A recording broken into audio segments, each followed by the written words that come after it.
Somos el equipo número 5 y estamos conformados por Héctor Burrola, Carolina Ceseña, David González, Sarina Mesa y Saúl López. La educación como práctica de la libertad. Paulo Freire considera la educación como un acto de amor, de coraje. Es una práctica de la libertad dirigida hacia la realidad, a lo que no teme.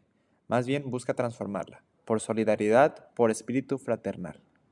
Como índice de temas traemos quién fue Paulo Freire, el contexto histórico en el que vivió, la sociedad brasileña, la educación versus la masificación y conclusiones generales del texto leído.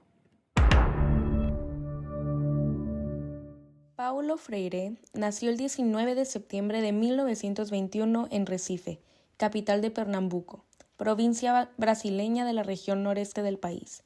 Fue un educador y experto en temas de educación, siendo uno de los más influyentes teóricos de la educación del siglo XX. Con su principio del diálogo, enseñó un nuevo camino para la relación entre profesores y alumnos. Sus ideas influenciaron y siguen influenciando los procesos democráticos por todo el mundo. Fue el pedagogo de los oprimidos y en su trabajo transmitió la pedagogía de la esperanza. En 1943 ingresó a la Facultad de Derecho de la Universidad de Recife, donde estudió al mismo tiempo filosofía y psicología del lenguaje. Se incorporó a la burocracia estatal, pero nunca practicó la abogacía, sino que prefirió dar clases de portugués en la secundaria, y es ahí cuando empezó a poner en práctica su propuesta educativa. Posteriormente, en 1947, fue director del Departamento de Educación Cultural de Servicio Social de la Industria. Estudió letras y se doctoró en 1959 en Filosofía e Historia de la Educación con la tesis Educación y Actualidad Brasileña, en la que se sientan las bases de su método, según el cual todo proceso educativo debe partir de la realidad que rodea a cada individuo. En los años 50 perteneció al primer Consejo Estatal de Educación de Pernambuco. En 1963 puso en práctica su primera experiencia educativa de grupo dentro de la campaña nacional de alfabetización, consiguiendo la alfabetización de 300 trabajadores rurales en mes y medio. Fue acusado por la oligarquía y por ciertos sectores de la Iglesia de agitador político. Como consecuencia del golpe militar de 1964, debió abandonar su actividad, calificada de subversiva, y buscó refugio en Chile, donde escribe Pedagogía del oprimido, cuyo contenido desagradó al gobierno de Santiago.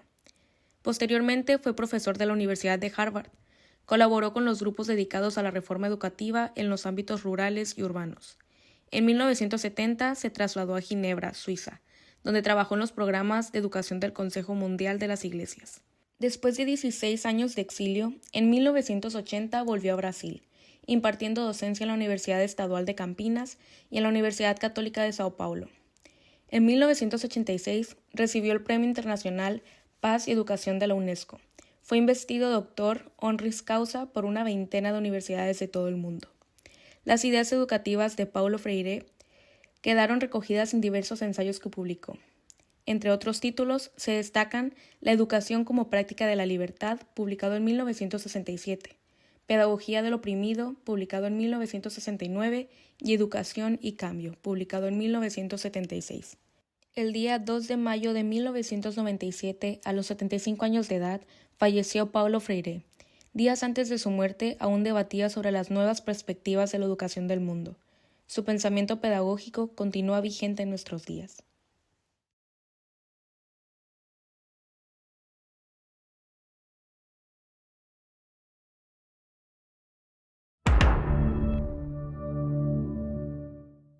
Para comprender la corriente pedagógica que propone Freire, resulta de fundamental importancia ubicarnos en su contexto histórico, político y social. Comenzando con que toda la obra de Freire se ve influenciada por las ideas nuevas y revolucionarias de la América Latina de los años 60. Paulo Freire conoció desde niño la realidad del nordeste brasileño, en el que hasta hace poco se vivía en esclavitud y que por aquellos tiempos las clases rurales vivían en relaciones laborales de opresión, marginadas del proceso social, político y económico y sin participación alguna en las decisiones importantes para el país. Esto debido a que el gobierno los consideraba como personas sin educación, sin clase y en muchos de los casos a su vez también eran analfabetas. Entonces la educación suponía un reto muy importante para esas personas. tanto así que la mayoría ni siquiera lo consideraba como algo fundamental y solamente aceptaban su realidad con la que tenían que vivir. A su vez, en esta época en Brasil había un rechazo muy fuerte al uso de lenguas indígenas y la educación que se lograba impartir era principalmente eurocentrista y buscaba la homogenización de la población, más allá de genuinamente ayudar a las personas a poder comprender su entorno. Y es ahí donde entra Paulo Freire, el cual buscaba una sociedad transformadora que fuera cambiada por medio de la educación. La educación era en lo que más creía Paulo y él consideraba que esto era un arma que iba a llevar a las personas a su liberación. Para Paulo Freire, el proceso de alfabetización tiene todos los ingredientes necesarios para la liberación. Él dice que el aprendizaje y profundización de la propia palabra, la palabra de aquello que no le es permitido expresarse, la palabra de los oprimidos, que solo a través de ella pueden liberarse y enfrentar críticamente el proceso dialéctico de su historización, ser personas en la historia. El sujeto paulatinamente aprende a ser autor, testigo de su propia historia, entonces es capaz de escribir su propia vida, consciente de su existencia y de que es protagonista de la historia. Podemos entender la alfabetización como conquista que hace el hombre de su palabra, lo que ciertamente conlleva la conciencia del derecho de decir la palabra. En el libro La educación como práctica de la libertad, es un libro que defiende la idea de que la educación debe ser una práctica liberadora, que permita a las personas desarrollar su potencial y convertirse en agentes de cambio social a través de una educación dialógica y crítica que fomente la concientización. La visión del mundo y del ser humano del autor se da a conocer entre en el deseo y la fe en la especie. Como dice en el capítulo 1, La sociedad brasileña en transición, el hombre es un ser de relaciones y no solo de contactos. No solo está en el mundo, sino con el mundo. Desde su perspectiva, puede llegar a empatizar con diferentes países latinoamericanos, ya que en ese tiempo todos estaban pasando por cosas muy parecidas en el aspecto político. El autor apuesta por la educación crítica como vía hacia una sociedad futura democrática. En el capítulo 2, Sociedad cerrada e inexperiencia democrática, se aborda la relación entre educación y democracia en una sociedad cerrada. El autor argumenta que en una sociedad cerrada, donde el poder está concentrado en unas pocas personas o grupos, la educación se convierte en un medio para mantener el status quo y perpetuar la desigualdad. En este tipo de sociedad, la educación se enfoca en transmitir conocimientos técnicos y habilidades prácticas, en lugar de fomentar la reflexión crítica y el pensamiento creativo. En una sociedad cerrada, la democracia es superficial y limitada.